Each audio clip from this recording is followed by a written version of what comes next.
It was the kind of apartment that creaked with secrets, but Trevor thought he could make it home. This one's called Whispers in the Attic.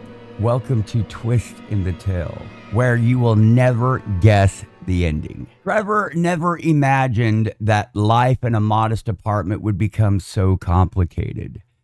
He'd married Annalise 3 years ago, drawn to her gentle spirit and the way she saw beauty in the smallest things.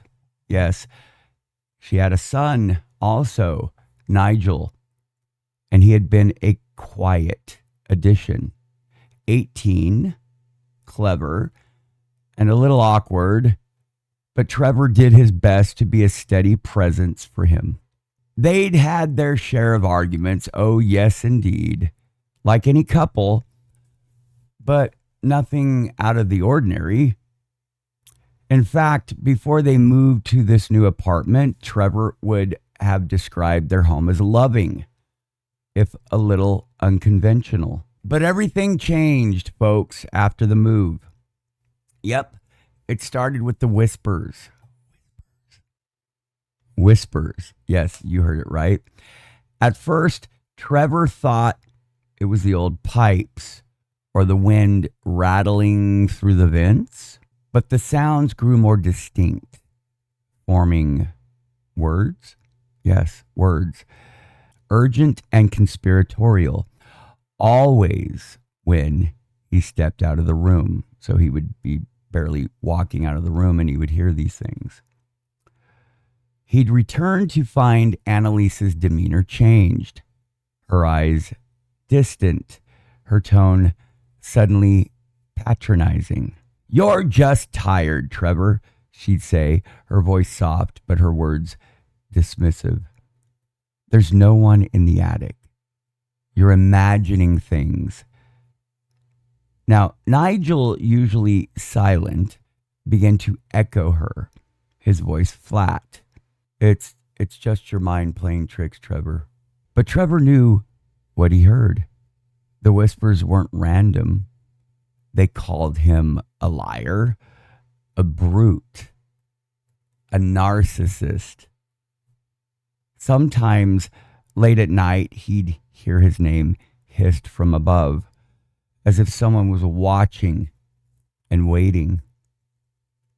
He tried to confront Annalise, but she'd always only shake her head, sometimes with tears in her eyes, other times with a coldness that chilled him. And the more he insisted, the more distant she would become. Their arguments, once about chores or money, now revolved around the mysterious presence in the attic. The more he pressed, the more she retreated, sometimes locking herself in the bathroom to cry. Now, unbeknownst to Trevor, the man in the attic was real. His name was Atticus, a neighbor who'd once heard a heated argument between Trevor and Annalise through the thin apartment walls. Yes, this wasn't just Trevor's imagination. Now, that single argument, a rare outburst in an otherwise peaceful marriage, became Atticus's entry point.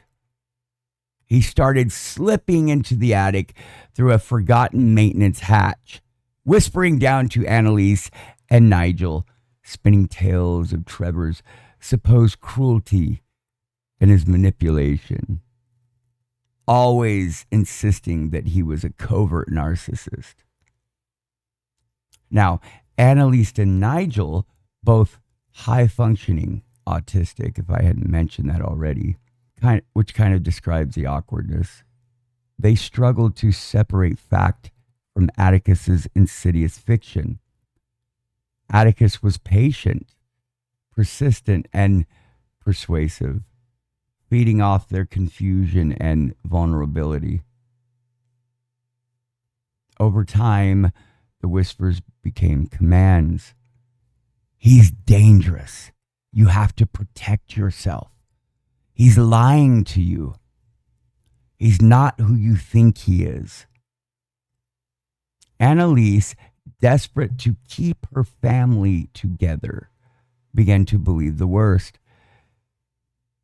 And she started to have an affair with Atticus.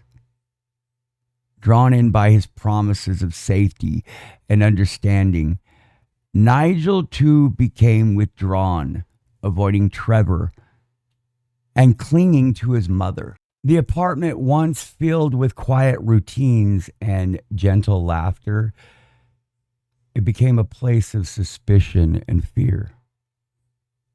Trevor's world unraveled. Who was the real victim here? He stopped sleeping, haunted by the voice in the attic and the icy distance growing between him and Annalise. He tried to fight back, setting up cameras, checking the attic. But Atticus was always one step ahead, slipping away before Trevor could catch him. Annalise accused him of paranoia, of trying to control her. Nigel watched from the shadows, silent and sullen. One evening, after a rare moment of peace, Trevor and Annalise laughing together over an old movie, everything changed. They returned home from a walk, and as soon as Annalise stepped inside, her face hardened.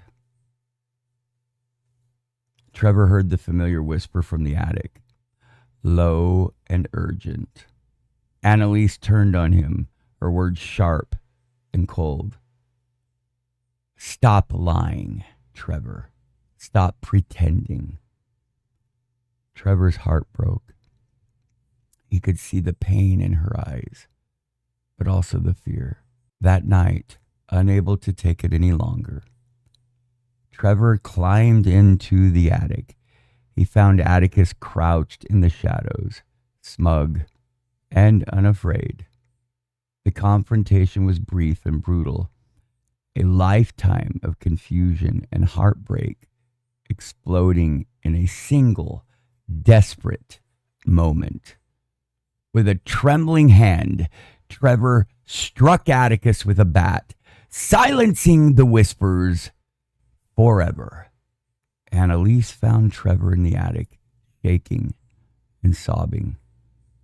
Together they carried Atticus's body to the woods, burying their secret beneath silent trees. In the weeks that followed, something strange happened. The tensions between Trevor and Annalise, they eased. They found themselves talking, laughing, even holding hands again. The apartment felt lighter, as if a storm had passed. But the story didn't end there.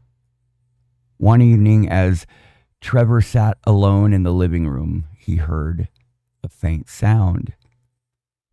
This time, not from the attic, but from the basement. A whisper, familiar and chilling, drifted up through the floorboards. You can't hide the truth forever, Trevor. He froze, realizing that some shadows cannot be buried, and that the real danger might have always been closer than he thought. As the weeks passed, Trevor noticed Nigel spending more and more time in the basement, not in the attic, but the basement, muttering to himself. One night, Trevor crept downstairs and overheard Nigel whispering into a vent, repeating the same poisonous words Atticus had once used. Atticus had not only manipulated Annalise and Nigel, he had planted his own madness in their minds. The cycle of whispers would never truly end, not until Trevor faced the darkness that now lived within his own family.